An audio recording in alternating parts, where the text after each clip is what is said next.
A very warm welcome dear students. Welcome to my YouTube channel Physics कलश. So बच्चों आज के lecture में हम लोग क्या करेंगे? आज के लेक्चर में हम लोग मोशन इन प्लेन चैप्टर के न्यूमेरिकल्स करने वाले हैं. So let us start one by one. और इस चैप्टर में कुछ पार्ट तो शायद सिलेबस से डिलीटेड है for the Maharashtra board students, लेकिन जो बच्चे नीट और जेई करने वाले हैं या महाराष्ट्र सीईटी करने वाले हैं उनको मैं ये सजेस्ट करूंगा कि आप थोड़ा पढ़ के जाओगे तो आपके लिए अच्छा होगा, राइट? सो फॉर देम उनको सब क्वेश्चंस पढ़ने चाहिए. और जो बच्चे सिर्फ महाराष्ट्र बोर्ड के लिए प्रिपेयर कर रहे हैं स्टैंडर्ड 11 के लिए, और उनको तो सिर्फ देखकर पढ़ना पड़ेगा, राइट, कि कौन सा सिलेबस में और कौन सा नहीं है. तो सबसे पहला क्वेश्चन देखते हैं और वो एक एमसीक्यू है. And these are exercise problems of the government book. Government book में जो पीछे एक्सरसाइज प्रॉब्लम्स दिए हुए हैं हम लोग वो एक एक करके पढ़ने वाले हैं. तो लेट अस स्टार्ट स्टूडेंट्स. सबसे पहला क्वेश्चन है, an object thrown from a moving bus is an example of. मतलब एक चलती हुई बस है और उसमें से तुमने एक ऑब्जेक्ट को फेंक दिया या ड्रॉप कर दिया, तो वो कौन सा पाथ फॉलो करेगा या फिर वो कौन सा एग्जांपल होगा, राइट? तो अब मैंने बस तो नहीं बनाई, मैंने एक प्लेन बनाई. तो आप देखो ये प्लेन है और उसमें नीचे एक ब्लॉक लगा हुआ है, right? So you can see in the diagram कि एक प्लेन है और नीचे एक ब्लॉक है. देखो इस ब्लॉक को छोड़ा जाएगा तो होगा क्या? ये ब्लॉक, ये आप देख सकते हो डायग्राम में, ये ब्लॉक का हुआ क्या? ये ब्लॉक कुछ इस तरह से गया, ऐसे ऐसे गया, राइट? वो स्ट्रेट नीचे नहीं गया, वो कुछ इस तरह से गया. और ये तो प्रोजेक्टाइल मोशन का एग्जांपल है. तो अगर आप ग्राउंड पे देखोगे ग्राउंड पे खड़े होकर देखोगे तो आपको ब्लॉक ऐसा जाते हुए दिखेगा. लेकिन यही ब्लॉक देखो, अब ये प्लेन है, प्लेन वाले को कैसा दिखेगा? जो प्लेन के अंदर बैठा है उसे कैसा दिखेगा? जो प्लेन के अंदर बैठा हुआ है उसने ब्लॉक छोड़ा, ये आप रेक्टेंगल देख सकते हो, ये ब्लॉक है, उसे ब्लॉक नीचे जाता हुआ दिखेगा. तो दो अलग अलग लोगों को अलग अलग चीज दिखाई देगी. अगर कोई ग्राउंड पे खड़ा होकर इस ब्लॉक को गिरते हुए देखेगा तो उसके लिए क्या होगा? ये ब्लॉक कैसे जाएगी? Along a curved path like this, या तुम इसको पैराबोला बोल सकते हो इस शेप को. तो जो आदमी ग्राउंड पे खड़ा होकर देखेगा उसको कुछ अलग दिखाई देगी. उसे तो ऐसा लगेगा कि ये जो मूविंग पार्टिकल है या ये जो ऑब्जेक्ट है जो बस से फेंका गया या प्लेन से फेंका गया, उसके लिए तो वो कर्व्ड पाथ में जाएगी या प्रोजेक्टाइल मोशन के पाथ में जाएगी. लेकिन जो आदमी प्लेन में से ही देखेगा या बस में से ही देखेगा उसे वही ऑब्जेक्ट, आप देख सकते हो रेक्टेंगल एक ब्लॉक है जो नीचे गिर रहा है, उसको नीचे गिरते हुए दिखेगी, राइट? तो दो अलग अलग लोगों को दो अलग अलग चीज दिखाई देगी. एक को लगेगा स्ट्रेट लाइन में गिर रही है और जो ऑब्जर्वर ग्राउंड पे खड़ा है उसे लगेगा कि वो प्रोजेक्टाइल मोशन फॉलो कर रही है. तो इस क्वेश्चन में एक्चुअली कोई बच्चा चाहे तो वो थोड़ा सा मतलब I mean he can put a debate like this. Sir ये तो बोला ही नहीं है कि ग्राउंड पे से देखना है कि बस में से देखना है, राइट? तो अगर बस में से देखा तो स्ट्रेट लाइन में गिरते हुए दिखेगी, नीचे की तरफ जाते हुए दिखेगी ऑब्जेक्ट. और अगर अगर अगर हमने उसको ग्राउंड पे खड़े होकर देखा तो वो प्रोजेक्टाइल मोशन की तरह जाएगी. तो आपको ये मान के चलना है कि object is seen from the ground. याद रखना, object is seen from the ground मान के चलना है. तो तुम्हारा आंसर आएगा प्रोजेक्टाइल मोशन. तो ये अज्यूम करके चलना है कि ग्राउंड पे खड़े होकर देखना है, बिकॉज नहीं दिया हुआ है तो ऐसे ही करना है, ग्राउंड पे खड़े होकर देखना है. तो it will always appear to you as a projectile motion. So that is the answer of your first question. अब हम लोग सेकंड क्वेश्चन की तरफ चलते हैं स्टूडेंट. सेकंड क्वेश्चन क्या देखते हैं? सो सेकंड क्वेश्चन कुछ ऐसा है, इस तरह का है. This is the second question. For a particle having uniform circular motion which of the following is constant. अगर एक particle uniform circular motion perform करेगी तो उसकी क्या कांस्टेंट होगी? तो ये बहुत ही आसान है और इसका आंसर है speed. So if a particle is performing uniform circular motion, speed constant होगा. अब आप बोल सकते हो सर एक्सेलरेशन कैसे कांस्टेंट नहीं होगा? देखो एक्सेलरेशन तो एक वेक्टर है और वेक्टर कांस्टेंट होने के लिए उसका मैग्नीट्यूड भी कांस्टेंट होना चाहिए और डायरेक्शन भी कांस्टेंट होना चाहिए, क्योंकि एक्सेलरेशन एक वेक्टर है. वेक्टर को कांस्टेंट होने के लिए मैग्नीट्यूड और डायरेक्शन दोनों कांस्टेंट होना चाहिए. अब यूसीएम में होता क्या है कि जो एक्सेलरेशन होता है वो along the radius towards the centre होता है. उसे हम सेंट्रीपीटल एक्सेलरेशन के नाम से भी जानते हैं. ये आप लोगों को पता होगा, 10th में भी पढ़ाया जाता है. तो जब एक पार्टिकल यूसीएम परफॉर्म करेगा तो उसके एक्सेलरेशन को बोलते हैं centripetal acceleration, which is directed along the radius towards the centre. तो अगर इस एक्सेलरेशन को तुम यहां पे, मैंने ब्लू लाइन से बनाया एक्सेलरेशन, अगर इस एक्सेलरेशन को यहां पे देखो तो ये मेरे ख्याल से लेफ्ट की तरफ है. अगर इसी एक्सेलरेशन को तुम ऊपर की तरफ देखो तो डाउनवर्ड्स है. मतलब अल्टीमेटली एक्सेलरेशन भले मैग्नीट्यूड में सेम होगा लेकिन उसकी डायरेक्शन बार बार बदल रही है. और एक वेक्टर की डायरेक्शन बदली तो वेक्टर बदल गया, राइट? क्योंकि ध्यान से सुनो, वेक्टर कांस्टेंट कब कहलाएगा? When you can say that a vector is constant. For a vector to be constant या तो उसका मैग्नीट्यूड कांस्टेंट होना चाहिए सॉरी वेक्टर कांस्टेंट होने के लिए उसका मैग्नीट्यूड तो कांस्टेंट होना ही चाहिए, लेकिन साथ में डायरेक्शन भी कांस्टेंट होना चाहिए। और एक्सेलरेशन का डायरेक्शन तो बार बार बदल रहा है, कभी वो लेफ्ट में, कभी नीचे है, कभी राइट में, कभी ऊपर है। तो तुम ये कह सकते हो कि एक्सेलरेशन कांस्टेंट नहीं है। वेलोसिटी के साथ भी ऐसे ही है, वेलोसिटी सब जगह पे टेंजेंशियल है, जो रेड लाइन से दिखाया हुआ है वेलोसिटी को। अगर आप देखो तो वेलोसिटी यहाँ पे लेफ्ट में है, यहाँ पे डाउनवर्ड्स है, तो वेलोसिटी का भी डायरेक्शन बदल रहा है, राइट। सेम डिस्प्लेसमेंट का भी ऐसा ही होगा, डिस्प्लेसमेंट का भी डायरेक्शन बदलता जाएगा। But the only thing which will remain constant is the speed, क्योंकि यूनिफॉर्म सर्कुलर मोशन का डेफिनेशन ही यही कहता है कि the motion of a particle along the circumference of a circle with constant speed। तो सिर्फ स्पीड कांस्टेंट होती है, बाकी सब तो चेंज होते रहते हैं। तो speed is the answer for this question. अगले क्वेश्चन की तरफ बढ़ते हैं बच्चों। The Bob of a conical pendulum undergoes. Conical pendulum का बॉब क्या कर रहा है, देखो ये जो ब्लू कलर का मास तुमको दिखाई दे रहा है गोल घूमते हुए, इसी को बॉब बोलते हैं, राइट। ये जो ब्लू कलर का बॉब है जो घूमते हुए दिखाई दे रहा है तुमको, वही तो कोनिकल पेंडुलम, वही तो बॉब कहलाता है ना। ब्लू कलर के मास को ही बॉब बोलते हैं। अब ध्यान से सुनना, वो कर क्या रहा है, it is performing uniform circular motion, uniform circular motion in horizontal circle. तो याद रखना, it is performing UCM in horizontal circle. तो थर्ड वाले का आंसर होगा B, uniform motion in a horizontal circle. Okay, और मेरे ख्याल से उसकी वेलोसिटी भी तुम लोग जानते हो, है ना। उसकी velocity root of rg tan theta होती है। अगर तुम कोनिकल पेंडुलम पढ़ो तो तुमको पता चलेगा कि वेलोसिटी होती है उसकी root of rg tan theta. मेरे ख्याल से गवर्नमेंट बुक में हमारे इसकी डेरिवेशन है कोनिकल पेंडुलम की, तो उसमें वेलोसिटी निकाली जा सकती है और वो स्पीड उसकी कांस्टेंट होती है। तो uniform motion in a horizontal circle. In fact the motion of Bob is an example of UCM. Okay, लेकिन सर्कल हॉरिजॉन्टल है, तो करेक्ट ऑप्शन बी होगा। अगले क्वेश्चन की तरफ चलते हैं बच्चों। अगला क्वेश्चन है question number 4। For uniform acceleration which of the following is not correct. Acceleration uniform का मतलब है एक्सेलरेशन कांस्टेंट है, तो एक्सेलरेशन अगर कांस्टेंट है तो कौन सी चीज सही नहीं है, विच of the following is not correct, ये क्वेश्चन है, ठीक है। Velocity time graph is linear. देखते हैं बच्चों, वेलोसिटी और टाइम की ग्राफ। सुनो, अगर एक्सेलरेशन कांस्टेंट होगा ना तो हम अपने काइनेमेटिकल इक्वेशंस यूज करते हैं, जैसे v equal to you plus at, ठीक है।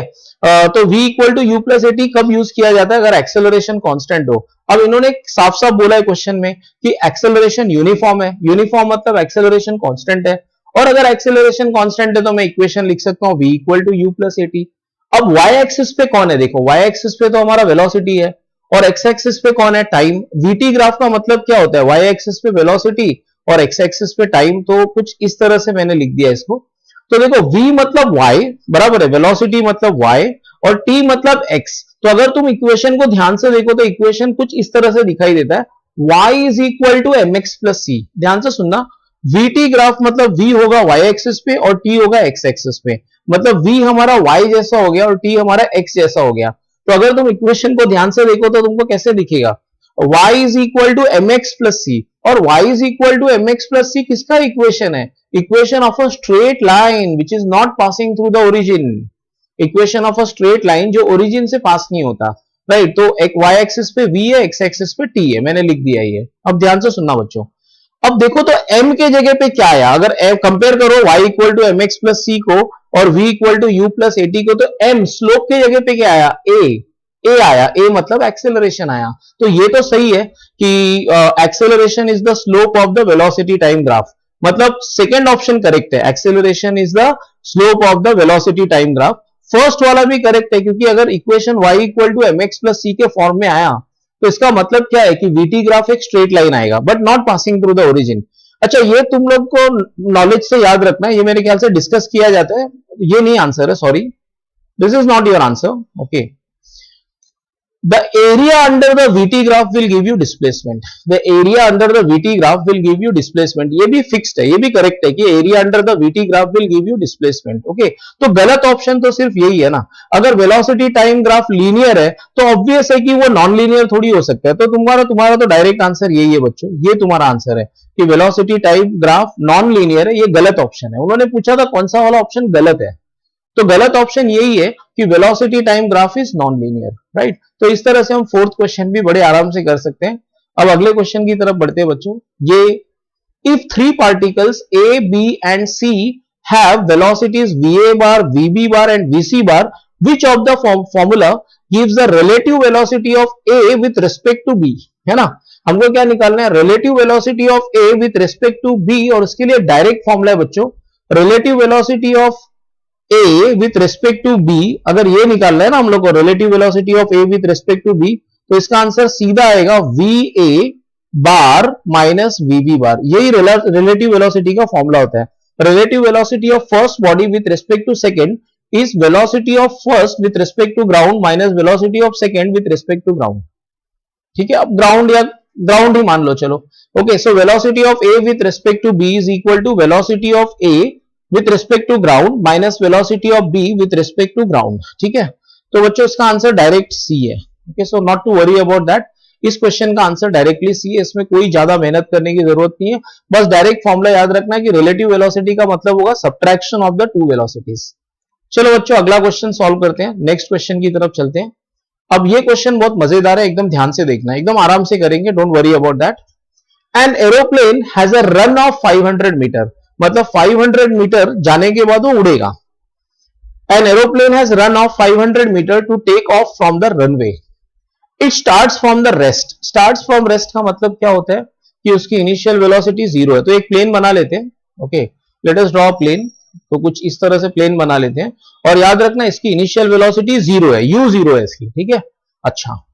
It starts from rest and moves with a constant acceleration. जैसे ही बोला कांस्टेंट एक्सेलरेशन, तुमको खुश हो जाना चाहिए, क्योंकि कांस्टेंट एक्सेलरेशन मतलब तुम अपने काइनेमेटिकल इक्वेशंस यूज कर सकते हो।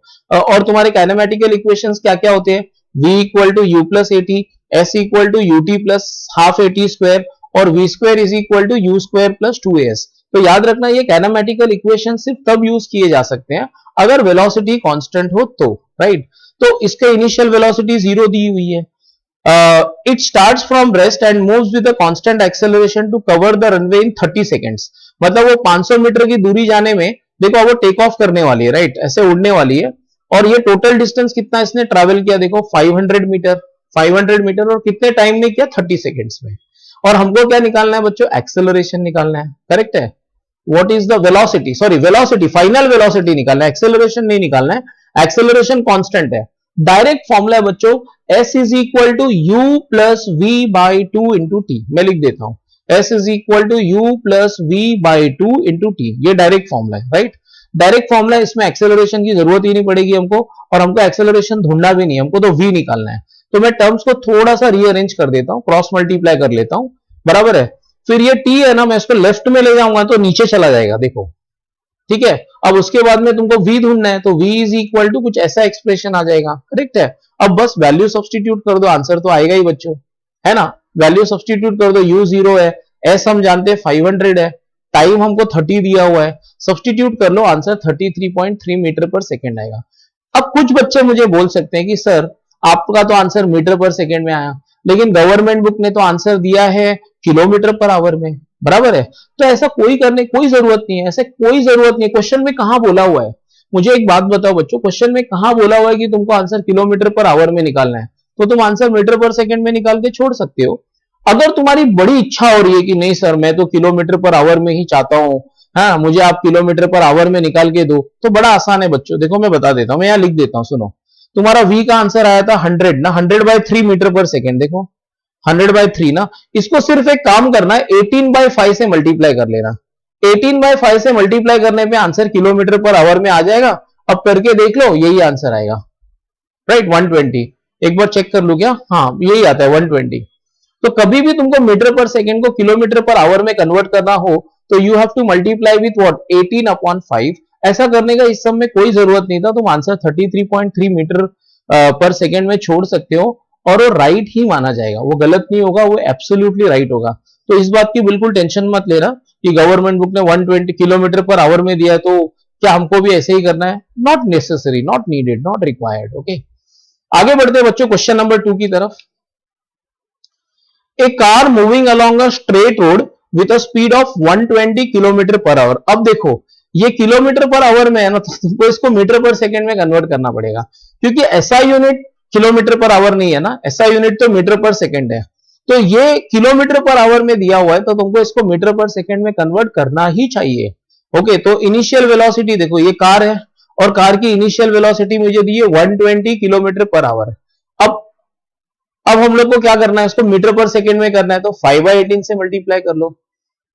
पहले क्या किया था हमने, ध्यान से सुनो बच्चों, मीटर पर सेकेंड को लास्ट वाले सम में क्या किया, मीटर पर सेकेंड को किलोमीटर पर आवर में किया, तो 18/5 से मल्टीप्लाई किया। अब उल्टा करना है, किलोमीटर पर आवर को मीटर पर सेकेंड में कन्वर्ट करना है, तो 5/18 से मल्टीप्लाई करना चाहिए और सब सॉल्व करके ये आंसर आएगा, राइट। अब क्या, ये कार की स्टार्टिंग में बहुत ज्यादा स्पीड है, देखो 120 बहुत ज्यादा स्पीड है। It is brought to rest by applying brake, मतलब ब्रेक मारा गया और उसको रुकाया गया मतलब उसकी फाइनल वेलोसिटी क्या हो गई बच्चों, जीरो हो गई, तो उसकी फाइनल वेलोसिटी जीरो हो गई। तो ये कार की इनिशियल सिचुएशन 120, बाद में उसकी स्पीड जीरो हो गई। The car covers a distance of 100 metre before it stops, मतलब कार का स्पीड 120 से जीरो होते होते भी गाड़ी 100 मीटर आगे चली गई। तो हम ये जानते हैं कि कार ने डिस्टेंस कितना ट्रैवल किया, 100 metre. Calculate the retardation, retardation मतलब एक्सेलरेशन भी पूछा है, बट वो नेगेटिव आंसर आना चाहिए। Acceleration negative is called as, negative acceleration is called as retardation. जब भी रिटार्डेशन होगा तो स्पीड बढ़ता नहीं है, स्पीड कम होता है, राइट। Time taken by the car to come to rest, तो हमको दो चीज ढूंढना है बच्चों, एक तो हमको ढूंढना है रिटार्डेशन और दूसरा हमको ढूंढना है time taken by the car to come to rest. तो देख लेते हैं how we can do it. हमको u पता है, हमको v पता है, हमको s पता है, करेक्ट है। सो लेट अस स्टार्ट बच्चों, लेट अस स्टार्ट। टाइम तो एक झटके में आ जाएगा, वही पहला वाला इक्वेशन यूज कर लो, s equal to you plus V by two into T. अगर ऐसा वाला इक्वेशन यूज कर लोगे तो तुमको आ जाएगा answer, s equal to you plus V by two into T कर लोगे, आ जाएगा आंसर। तुम्हारा s 100 है, तुमको u भी दिया हुआ है 100/3, v 0 है और टाइम निकालना है, तो आराम से आ जाएगा। सब्सटीट्यूट कर लिया, देखो मैंने सब्सटीट्यूट किया, फिर क्रॉस मल्टीप्लाई किया, तो टाइम का आंसर आ गया, और टाइम का आंसर आ गया 6 सेकेंड, बराबर है। अब अगले पेज पे ना मैं बाकी का कैलकुलेशन करूंगा, क्योंकि अभी भी मुझे कुछ ढूंढना है ना, मुझे ढूंढना है एक्सेलरेशन ऑफ द कार। इसके लिए मैं सीधा v equal to you plus 80 कर लूंगा, v is equal to you plus 80। v मैं जानता था, मुझे दिया हुआ था v, a टाइम मैंने अभी अभी ढूंढ लिया, राइट। तो बस आ गया आंसर, और एक्सेलरेशन का आंसर आ गया -50/9। अब तुम बोलोगे सर एक्सेलरेशन का आंसर नेगेटिव क्यों आया? अब नेगेटिव तो आना ही था, क्योंकि गाड़ी की स्पीड बढ़ नहीं रही है, गाड़ी की स्पीड कम हो रही है। इसका मतलब ये एक्सेलरेशन नेगेटिव एक्सेलरेशन है, या ये एक्चुअली एक्सेलरेशन नहीं है, ये रिटार्डेशन है। रिटार्डेशन मतलब ये गाड़ी की स्पीड को कम कर रहा है, राइट। तो ठीक है बच्चों, इसलिए नेगेटिव साइन है, मैं लिख भी देता हूं यहाँ पे, the negative sign shows that it is a case of retardation. ठीक है, आगे बढ़ते हैं बच्चों, आगे बढ़ते हैं। A car travels at a speed of 50 km per hour for 30 minutes and at 30 km per hour for 15 minutes and then 70 km per hour for next 45 minutes. What is the average speed of the car? अब ध्यान से सुनो बच्चों, average speed निकालने का सीधा सीधा तरीका है, average speed is equal to total distance covered upon total time taken. How do you calculate the average speed? Average speed का फॉर्मूला स्ट्रेट अवे क्या है, total distance covered upon total time taken. बस इस problem को solve करते समय एक ही चीज का ध्यान रखना कि सब कुछ किलोमीटर और आवर में ही रखो, सारे के सारे चीजों को किलोमीटर पर आवर में, किलोमीटर और आवर्स में रखो, तो उससे होगा क्या, तुम्हारा फाइनल आंसर भी किलोमीटर पर आवर में ही आएगा। जैसे कि मैं बताता हूं, मुझे पहला वाला स्पीड दिया हुआ है किलोमीटर पर आवर में, वो मेरे लिए खुशी की बात है, उससे मुझे कोई प्रॉब्लम नहीं है। लेकिन जो टाइम है ना, वो मिनट में दिया है, तो गड़बड़ हो जाएगा ना। स्पीड किलोमीटर पर आवर में दिया, टाइम मिनट में दिया, तो मुझे टाइम को भी आवर्स में करना पड़ेगा। तो सारे चीजों को मैं किलोमीटर और आवर में रखूंगा ना, तो मेरा फाइनल आंसर भी किलोमीटर और आवर में आएगा।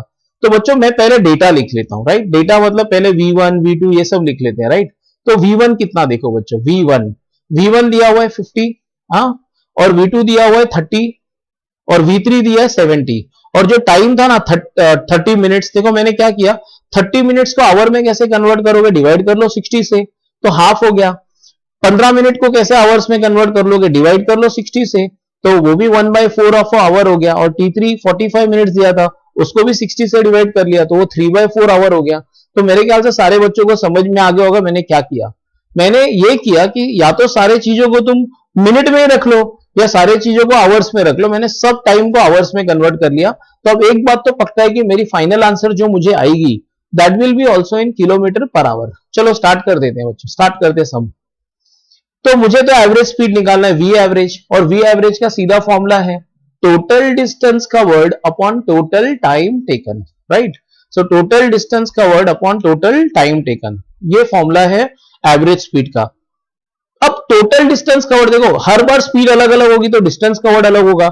और ये एक्सेलरेशन वाला सम नहीं है, कांस्टेंट स्पीड है सब। कांस्टेंट स्पीड में तुम बचपन वाला फॉर्मूला यूज कर सकते हो, distance is equal to speed into time.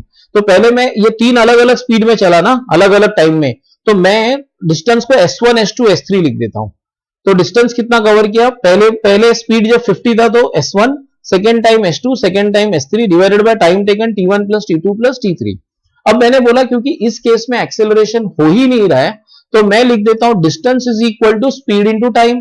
तो S1 को मैं क्या लिखूंगा, V1 T1, S2 को मैं क्या लिखूंगा, V2 T2, और S3 को मैं क्या लिखूंगा, V3 T3। तो बस सब्स्टिट्यूट कर लेता हूं। अब अगले पेज में मैं सबके वैल्यूज डाल के, अब तो कैलकुलेशन ही करना है बच्चों। अगले पेज में देखो मैंने क्या किया मैं बता रहा हूं। ये जो एक्सप्रेशन था इसको मैंने वापस अगले पेज पे लिख दिया, ये डेटा वापस अगले पेज पे लिख दिया, और अगले पेज पे मैंने V1 T1 के वैल्यूज डाल दिए। तो ये देखो कैलकुलेशन करने के बाद कुछ ऐसा आया। ओके, कैलकुलेशन करने के बाद कुछ ऐसा है। और मैंने क्या किया देखो, ये जो हाफ था ना, ये हाफ, इसको मैंने 2/4 लिख लिया। तो उससे क्या हो गया, सबका डिनोमिनेटर 4 हो गया। तो अब तो मैं डायरेक्ट ऐड कर सकता हूं ना 2 + 1 + 3 को। तो उस कैलकुलेशन के वजह से क्या हुआ, जस्ट अ सेकेंड स्टूडेंट्स।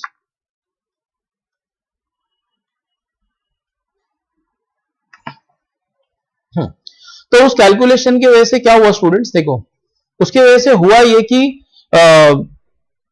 मेरे लिए ऐड करना इजी हो गया। तो जब मैं ऐड करके कैलकुलेशन करूंगा बच्चों, तो देखो आंसर आएगा 56.66 kilometre per our. This is the final answer. तो इस तरह से सम को एकदम आराम से किया जा सकता है। बस इतना ध्यान रखना, सारे टाइम जो मिनट्स में दिए थे उसको आवर्स में कन्वर्ट करना है। बाकी तो इस प्रॉब्लम में कोई खास डिफिकल्टी थी नहीं, राइट। अब हम लोग अगले क्वेश्चन की तरफ चलते हैं, क्वेश्चन नंबर 4, जो एक ग्राफिकल सम है। देखो, velocity time graph is shown in the figure. मतलब डायग्राम में जो ग्राफ दिया है वो कौन सा ग्राफ है, वीटी ग्राफ है। वीटी ग्राफ मतलब वाई एक्सिस पे वेलोसिटी है और एक्स एक्सिस पे टाइम है, ठीक है। मतलब ये जो वाई एक्सिस है इस पे वेलोसिटी v है और एक्स एक्सिस पे टाइम t है, ये टाइम है। पहला क्वेश्चन क्या है, initial speed of the car. What is the meaning of initial speed, एकदम बिगिनिंग में, यहां पे। तो देखो यहां पे कार की स्पीड कितनी है, मतलब जब टाइम 0 है एकदम स्टार्टिंग में, तो कार की स्पीड भी तो 0 है। तो मैं सीधा आंसर लिख सकता हूं, initial speed of the car is 0। फिर वो लोग क्या पूछ रहे हैं, maximum speed of the car. अब देखो ना, ऊपर जाओ, ऐसे ऐसे ग्राफ में ऊपर जाओ, और यहाँ पे दिख रहा है सामने सामने की, मतलब कार का स्पीड इसके ऊपर गया ही नहीं है। मतलब मैक्सिमम स्पीड कार का कितना है, 20 मीटर पर सेकेंड, राइट, 20 मीटर पर सेकेंड। फिर which part of the graph show zero acceleration. अब बच्चों जीरो एक्सेलरेशन का मतलब क्या होता है, गाड़ी का स्पीड बढ़ना ही नहीं चाहिए। गाड़ी जिस स्पीड में चल रही थी उसी स्पीड में चलना रहना चाहिए, चलते रहना चाहिए। तो अगर तुम ध्यान से डायग्राम को देखो तो ए से बी तक ये जो एरिया है ना, ये जो रेंज है ए से बी तक, जस्ट अ सेकेंड स्टूडेंट्स, ये जो ए से बी वाला पार्ट है ना, यहाँ पे गाड़ी 20 की स्पीड में चल रही थी। मतलब तुम बोल सकते हो 3 सेकेंड से लेके 6 सेकेंड तक गाड़ी कंटिन्यूअसली 20 के स्पीड में ही चल रही थी। अगर गाड़ी 20 के स्पीड में ही चल रही थी तो ए बी वो पार्ट है ग्राफ का जहां पे गाड़ी की स्पीड कांस्टेंट थी। तो मैं उसका भी आंसर लिख देता हूं, जीरो एक्सेलरेशन का मतलब constant velocity, constant speed velocity, और कांस्टेंट वेलोसिटी कौन से पार्ट में दिखाई दे रहा है, ए बी वाले पार्ट में। फिर चौथा क्वेश्चन क्या पूछा है, part of the graph showing constant retardation. Okay, constant retardation मतलब वो पार्ट जहां पे गाड़ी की स्पीड घटती जा रही है। तो देखो वो तो पार्ट बीसी है, बीसी में देखो गाड़ी की स्पीड कम होते जा रही है और जीरो हो गई लास्ट में। बीसी मतलब 6 सेकंड से लेकर 8 सेकंड तक गाड़ी की स्पीड कम होते जा रही है और लास्ट में जीरो हो गई। तो अगर क्वेश्चन ये पूछा गया कि part of the graph showing constant retardation, तो उस क्वेश्चन का आंसर क्या होगा बच्चों, पार्ट बीसी। और लास्ट में पूछा गया distance travelled by the car in the first 6 second. मतलब पहले 6 सेकंड, पहले 6 सेकंड मतलब याद रखना सिर्फ यहां से यहां तक, ये वाला पार्ट सिर्फ, मतलब ये O A B D O, O A B D, बस इतना ही पार्ट में, मतलब 6 सेकंड में कितना डिस्टेंस ट्रैवल किया। तो बच्चों इसके लिए मैं क्या करूंगा, मैं फिर से इस डायग्राम को 6 सेकंड तक की बना लेता हूं। देखो मैंने 6 सेकंड तक का डायग्राम बनाया, राइट। और डिस्टेंस पूछा है ना बच्चों, बहुत आसान है। देखो distance is equal to area under VT graph. Area under VT graph मतलब ये जो ग्राफ बना है इसके अंडर का एरिया, ये जो मैंने शेडिंग किया है ना, ये एरिया निकाल लो, that is equal to distance. तो डिस्टेंस हमेशा कैसे निकालते हैं, area under velocity time graph. तो निकाल लेते हैं area under velocity time graph, देखते हैं क्या आंसर आता है। तो अगर देखा जाए तो डिस्टेंस कवर्ड कितना है 6 सेकंड में, एरिया निकालो। एरिया कैसे निकालो? या तो तुम इस पूरे को एक ट्रपीजियम मान के आंसर निकाल लो, या ट्रायंगल और रेक्टेंगल। क्या होता है ट्रपीजियम बच्चों को समझ में नहीं आता, इसलिए मैं वो ट्रपीजियम वाला नहीं कर रहा हूं। मैं क्या करता हूं, ऐसे मान लेता हूं कि मुझे एरिया निकालना है, मतलब एक ट्रायंगल और रेक्टेंगल एरिया निकालना है, ठीक है। तो एरिया ऑफ द ट्रायंगल ओई plus area of the rectangle ABD, ठीक है। अब देखो ट्रायंगल का एरिया क्या होता है, half into base into height. अब बेस मतलब क्या होगा, बेस मतलब यहां से यहां तक 3, और हाइट मतलब क्या होगा, हाइट मतलब 20। तो half into base into height, half into 3 into 20। और ये रेक्टेंगल के लिए बेस कितना होगा, 3 से 6 ना, 3 से 6 मतलब 3 हुआ, 3 सेकेंड। और हाइट तो इसका भी 20 है, तो बस ऐड कर लो बच्चों, आंसर आएगा 90 मीटर। तो मेरे ख्याल से सब लोग को ये सम भी समझ में आ गई होगी। ओके, अब ये देखते हैं बच्चों, ये फिफ्थ वाला। A man throws a ball to a maximum horizontal distance of 80 metres. अब देखो हॉरिजॉन्टल डिस्टेंस का मतलब होता है रेंज, लेकिन मैक्सिमम हॉरिजॉन्टल का डिस्टेंस का मतलब होगा रेंज मैक्सिमम है। याद रखना बच्चों, देखो हॉरिजॉन्टल डिस्टेंस का मतलब तो रेंज होता है, लेकिन अगर ऐसा बोला गया कि मैक्सिमम हॉरिजॉन्टल डिस्टेंस मतलब रेंज जो है वो मैक्सिमम है, और इसका मतलब ये होगा कि थीटा 45 है बच्चों। रेंज मैक्सिमम है मतलब थीटा 45, क्योंकि रेंज मैक्सिमम होने के लिए थीटा 45 करना ही पड़ेगा। तो आर मैक्स दिया हुआ है हमको और पूछा हुआ है what is H max, what is H max. तो चलो स्टार्ट करते हैं बच्चों। पहले तो मैं रेंज का फॉर्मूला लिख देता हूं, ठीक है, रेंज का फॉर्मूला लिख देता हूं और एच मैक्स का फॉर्मूला लिख देता हूं। देखो सिचुएशन को विजुअलाइज कर लो, एच मैक्स क्या होता है, डायग्राम बनाया मैंने, तुमको समझ में आना चाहिए कि एच मैक्स मतलब मैक्सिमम हाइट, रेंज मतलब वो डिस्टेंस, और एंगल 45 हमारे केस में क्योंकि रेंज मैक्सिमम है, राइट। अब सुनो, द रेंज का formula is u square sine 2 theta by g. Range का formula u square sine 2 theta by g, और साइन 2 थीटा को मैंने क्या किया, साइन 2 थीटा को मैंने लिख दिया 2 into sine theta into cos theta, ठीक है। अच्छा, एच मैक्स का फॉर्मूला क्या है, u square sine square theta by 2g। H max का formula u square sine square theta by 2g। अब एक काम करो, दोनों को डिवाइड कर लो। अगर मैं दोनों को डिवाइड कर लूंगा तो यू स्क्वायर जी जो जो कैंसिल हो रहा है वो होगा कैंसिल। देखो मैंने दोनों को डिवाइड कर लिया, दोनों को डिवाइड करने से ये जो कॉमन टर्म्स थे वो सारे कैंसिल हो गए। जैसे कि मैं बता रहा हूं, देखो ये एक सेकेंड में कैंसिल करके दिखा रहा हूं तुमको, जस्ट अ सेकेंड। हाँ सी, ये हमारा यू स्क्वायर कैंसिल हो गया, ये साइन थीटा कट गया और ये स्क्वायर भी कट गया, ठीक है। और ये जी और जी भी कट गया। तो अगर ध्यान से देखो तो न्यूमरेटर में 2 इंटू 2 बचा, और यहां cos theta by sine theta बचा। Cos theta by sine theta होता है कॉट थीटा। तो मुझे आंसर आ गया R upon H max is equal to 4 cot theta, या R is equal to H max चाहिए ना, आर अपॉन 4 कॉट 45। सुनो, मुझे मुझे एच मैक्स चाहिए, तो एच मैक्स को मैंने ऊपर भेज दिया, एच मैक्स ऊपर चला गया और 4 कॉट थीटा नीचे चला गया, और थीटा का वैल्यू कितना था 45। मेरे ख्याल से सारे बच्चे जानते हैं कि tan 45 अगर 1 होगा तो उसका उल्टा cot 45 भी 1 होना चाहिए। tan 45 1, तो cot 45 उसका रेसिप्रोकल हुआ वो भी 1। हाँ, तो आंसर आएगा r बाय 4, r बाय 4, और r दिया था 80, तो 80 बाय 4 आंसर 20। तो इस तरह से हम प्रॉब्लम नंबर 5 को एकदम आराम से सॉल्व कर सकते हैं। This is how you solve problem number 5। अब अगले सम की तरफ बढ़ते हैं, सिक्स्थ प्रॉब्लम। ओके, काफी अच्छा प्रॉब्लम है, एकदम ध्यान से सुनना, एकदम कॉन्सेंट्रेट करना, एकदम अच्छे से समझ में आ जाएगा, बस फोकस करना एकदम। C, a particle is projected with a speed v naught. एक पार्टिकल को तुमने स्पीड v नॉट से फेंका at angle theta to the horizontal. तो हॉरिजॉन्टल के साथ एंगल थीटा है, on an inclined plane making an angle phi with the horizontal. ठीक है, मैं थोड़ा विजुअलाइज करवा देता हूं। देखो ये प्लेन है, ठीक है, यहां से तुमने एक पार्टिकल फेंका विद वेलोसिटी v नॉट, देखो ऐसे कुछ v नॉट के स्पीड में फेंका है ना। एंगल देखो थीटा, हॉरिजॉन्टल के साथ एंगल थीटा बना रहे v नॉट, और वो जो प्लेन है ना, प्लेन का खुद का एंगल फाई है।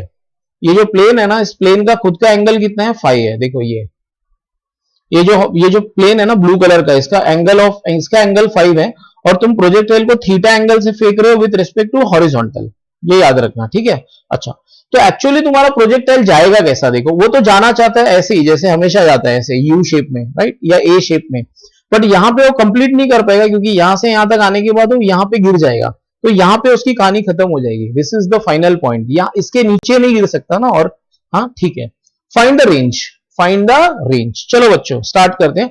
और देखो बोला हुआ था कि phi is less than theta, तो कॉमन सेंस है, डायग्राम में तुम लोग को दिखाई दे रहा होगा कि फाई थीटा से कम है, ठीक है। अच्छा आगे बढ़ते हैं बच्चों, आगे बढ़ते हैं, ध्यान से सुनना।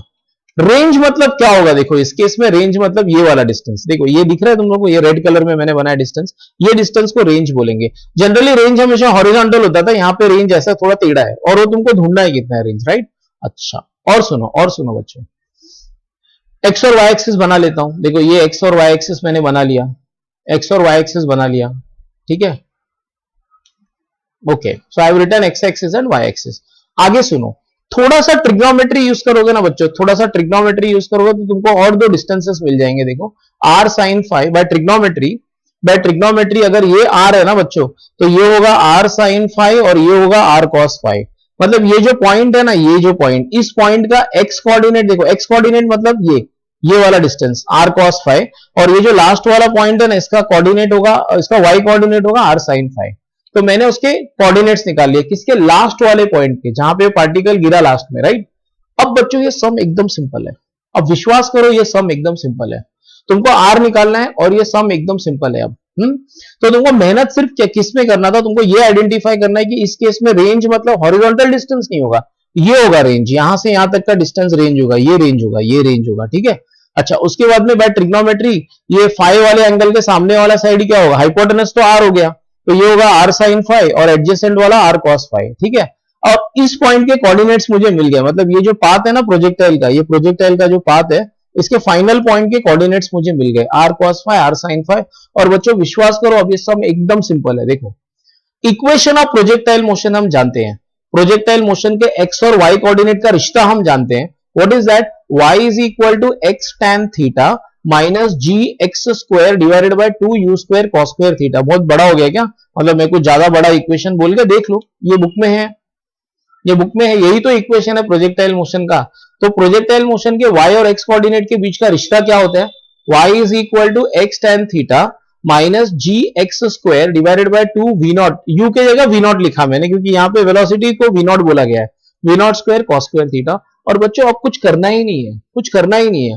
तुम जानते हो कि इस वाले ग्राफ पे ना, या इस वाले पाथ पे ना एक पॉइंट है जिसका x coordinate r cos five है और y coordinate r sin five है। मतलब मैं बोल सकता हूं जब x कोऑर्डिनेट होगा r cos फाइव तो y कोऑर्डिनेट होगा r sin फाइव, जब x कोऑर्डिनेट होगा r cos फाइव तो y कोऑर्डिनेट होगा r sin फाइव। तो बस x और y के वैल्यू को ऊपर वाले इक्वेशन में सब्स्टिट्यूट कर लो, x और y के वैल्यू को ऊपर वाले इक्वेशन में सब्स्टिट्यूट कर लो, तुमको r मिल जाएगा। देखो मैं कर लेता हूं सब्स्टिट्यूट, ध्यान से देखा मैंने क्या किया, y के जगह पे r sin फाइव लिखा, x के जगह पे r cos फाइव लिखा, देख लो अच्छे से। इस देखो y r sin फाइव है तो इस y के जगह पे मैंने r sin फाइव लिखा, ठीक है। x क्या है तुम्हारा r cos फाइव, तो इस x के जगह पे मैंने यहाँ पे r cos फाइव लिखा, और यहाँ पे x स्क्वायर था तो यहाँ पे r square cos square five हो गया, ठीक है। अब देखो r तीनों जगह पे तो एक r कट जाएगा, ठीक है, एक r कट गया। अब मैं इसको है ना, इसको लेफ्ट में लेकर चला आता हूं और इसको राइट में लेकर चला जाता हूं। पहले एक काम करता हूं, अगले पेज पे मैं इसी को वापस लिख लेता हूं, इसी को वापस, देखो इसी को मैंने अगले पेज पे वापस लिख लिया।